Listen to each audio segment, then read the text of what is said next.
Good morning guys. તો આજે થઈ ગયો છે શનિવાર ને કિશુન પરી ગયા છે સ્કૂલમાં.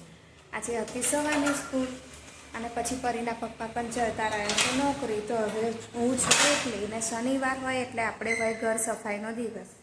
તો જો હું સીડી ઉતારી લાવી છું ને આજે હું કરીશ પંખા સાફ. બે બાજુના ગયા અઠવાડિયાના પંખા સાફ કરવાના બાકી હતા.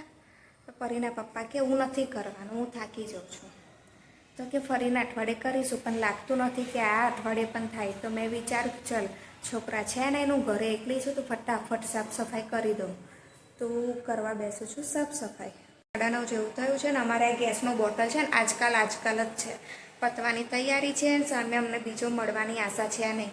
લાગશે ને તો 4-5 દિવસ જેવું લાગશે. તો મેં વિચાર્યું કે ગેસનો બોટલ પતે એના કરતાં હું ઇન્ડક્શન ઉતારી દઉં. મેં ઇન્ડક્શન ઉતારી દીધું છે ને એની પર કુકરમાં પાણી મૂક્યું છે. તો આજે છે શનિવાર અને ફટાફટ કંઈક મસ્ત ખાવાનું બની જાય એવું બનાવું છું. તો અત્યારે હું બનાવું છું પાપડીનો લોટ, જે 4 કે 5 મિનિટમાં બનીને તૈયાર થઈ જાય છે.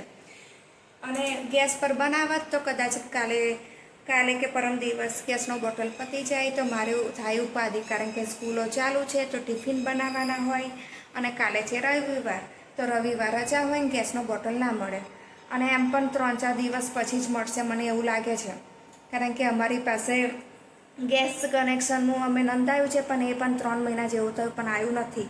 તો મેં વિચાર્યું કે ફટાફટ ઇન્ડક્શન પર પાપડીનો લોટ બનાવી દઉં પછી જાઉં ક્રિશુ અને પરીને લેવા સ્કૂલમાં. સ્કૂલેથી લઈને આવું ત્યાં સુધી લોટ પણ થોડો ઠંડો થઈ જાય ને સીજાય. જેટલો સીજાશે ને એટલો બહુ સરસ ટેસ્ટી લાગશે. તો ચાલો હવે હું બનાવીશ લોટ. તો પાપડીનો લોટ બનાવું છું ત્યાં સુધી તમે મારી ચેનલને લાઈક, ફોલો અને સબસ્ક્રાઈબ કરી દો. તો મારે બધું કામ પતી ગયું છે અને હવે હું જાઉં છું ક્રિશુને લેવા. થઈ ગયા છે 11:15 અને મારે બીજે બધા વધારાના કામ મેં આજે પૂરા કરી દીધા છે. તો અમે લોકો આવી ગયા છે ઘરે પરીને અને કિશુને લઈને. તો પરી ખાવા બેઠી છે પાપડીનો લોટ. ભાઈ જો ખવડાવે અને હું ખાઉં છું ખીચડી અને શાક. તો આ લોકોને લઈને આવીને પછી બરાબરનો વરસાદ ચાલુ થઈ ગયો. તો ક્રિશુ લોકો છે ને ખાતા ખાતા નીચે ઉતરી ગયા. જો તમને બતાવું. અને વરસાદ તો કેટલો બધો પડે છે. કેટલી બધી મજા કરે છે વરસાદના પાણીમાં. કિશુ કઈ ગયો? કિશુ નહીં દેખાતો.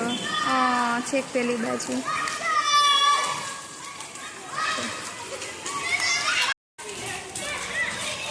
બધા ત્યાં નાય છે. ક્રિશુ પાણી ભરીને લાવ્યો છે કોથળીમાં. શું કરીશ તું પાણીનું? અને ડાન્સ કરે છે. શું કરીશ તું એનું?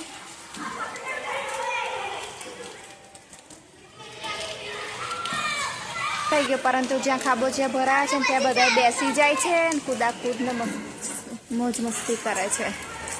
ફૂલ એન્જોયમેન્ટ વરસાદનું. જો શાકવાળા ભર્યા છે તો હું આજે લઈ લઈશ શાક. કાલે છે રવિવાર એટલે કાલે નહીં આવે. વરસાદ બંધ થઈ ગયો ને અમે લોકો આવી ગયા છે ઘરે. ઘરે આવ્યા તો ક્રિશુ બાથરૂમમાં નાહવા ગયો અને પરી ચોકડીમાં નાહવા ગઈ અને પરી માથું ધોવા બેઠી છે.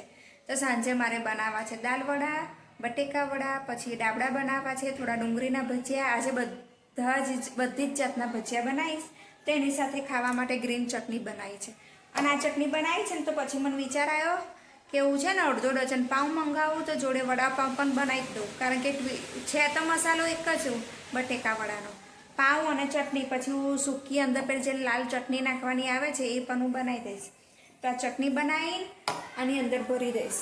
અને આ ફુદીનો ધાણા વધ્યા છે તો હું શું કરીશ, ફુદીનો ધાણા છે ને પાણીપુરીને પાણીની પેસ્ટ બનાવીને ફ્રીઝરમાં સ્ટોર કરવા મૂકી દઈશ. જ્યારે ઈચ્છા થાય ને પાણીપુરી ખાવાની તો ફરી એ સમયે આપણે પાણીપુરીનું પાણી બનાવવાની જરૂર ના પડે.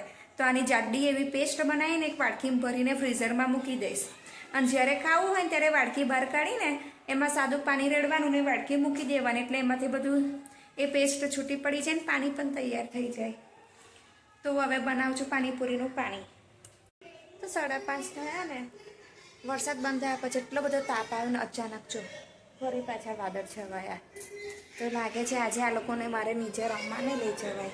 અને બે ખબર નહીં શું કરે છે. મારી પાસે છે ને એક કાગળ માંગ્યું હતું રંગીન. તો ફરી શું બનાવે છે રંગીન કાગળનું?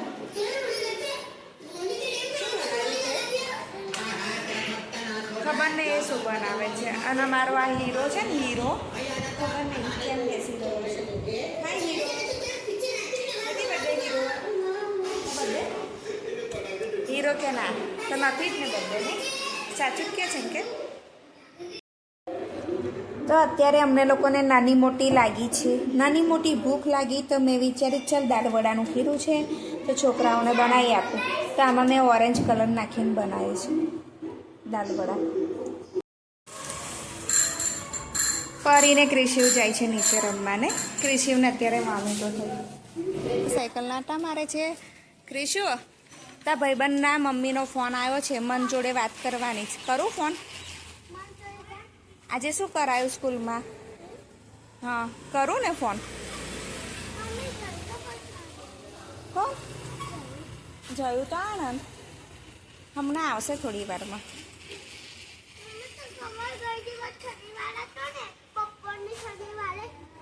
બપોરની હોય શનિવારે સવારની જ હોય. સોમથી શુક્ર બપોરની હોય.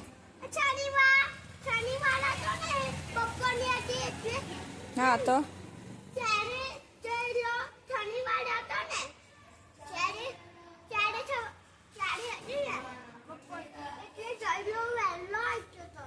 એને તો રોજ સવારની હોય છે. એને તો રોજ સવારની. હમણાં આવી જશે. ત્યાં સુધી તું મન જોડે વાત કર લે તારા ભાઈબંધ જોડે. અને મમ્મીનો ફોન આવ્યા કરે છે.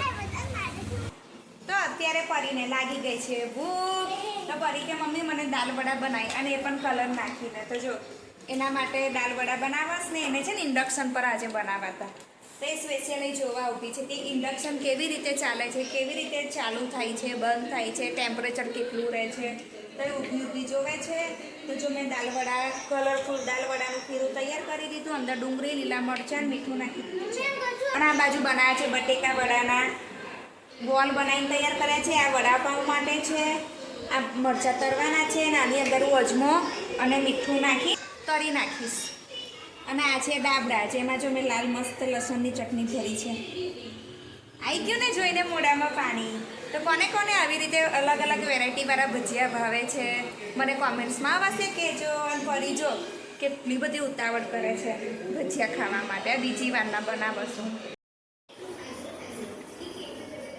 તો દાળ વડા બની ગયા છે થોડા પરી જેટલા. અને બટેકાની ચિપ્સ તરાય છે ને પરી.